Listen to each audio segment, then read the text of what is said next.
کوئٹہ میں تحریک تحفظ آئین پاکستان کے زیر اہتمام چمن پلت پر ایف سی کے حملے، امن و امان کی بگڑتی صورتحال، لاپتہ افراد کی عدم بازیابی، گوادر میں باڑ لگانے،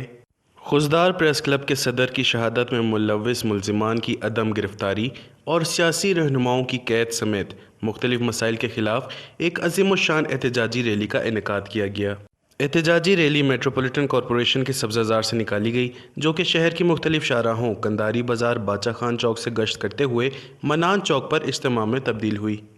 اس احتجاج میں بلوچستان نیشنل پارٹی، پاکستان تحریک انصاف، پشتونخوا ملی عوامی پارٹی، مرکزی انجمن تاجران بلوچستان اور مجلس وحدت المسلمین کے رہنماؤں سمیت کارکنان بڑی تعداد میں شریک تھے۔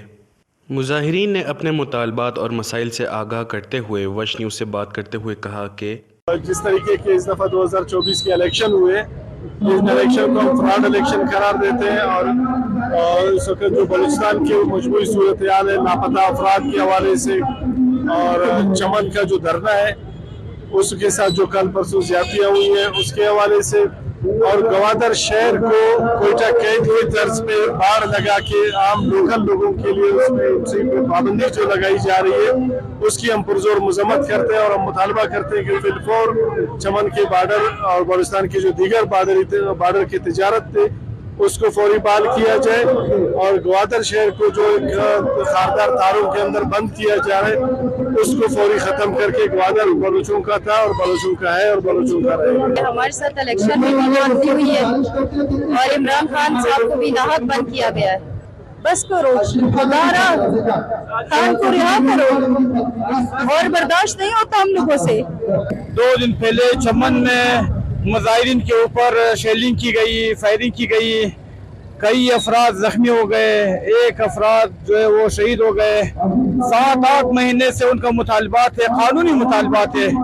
گورنمنٹ کو چاہیے کہ ان کے مطالبات کو جو ہے تسلیم کرے۔ ظلم کبھی بھی نہیں چل سکتا۔ مولا علی فرماتے کہ کفر کی حکومت تو پاک کے ساتھ چل سکتی ہے لیکن ظلم کے ساتھ کوئی حکومت نہیں چل سکتی۔ مظاہرین کے مطالبات ہیں کہ چمن پلت پر حملے میں ملوث ایف سی اور ضلع انتظامیہ کے ذمہ داران کے خلاف FIR درج کی جائے، چمن پلت کے مطالبات تسلیم کیے جائیں، ایوب شہید کے قاتلوں کو گرفتار کیا جائے، تمام قید سیاسی رہنماؤں اور کارکنوں کو رہا کیا جائے، امن و امان کو بحال کیا جائے، لاپتہ افراد کو بازیاب کیا جائے، گوادر میں باڑ نہ لگائی جائے اور آئین کی بالادستی تسلیم کی جائے۔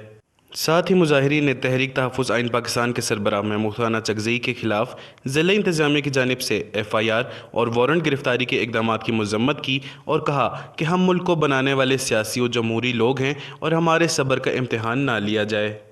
رپورٹر محمد بلال، کیمرہ مین یاسر کے ساتھ وش نیوز، کوئٹہ۔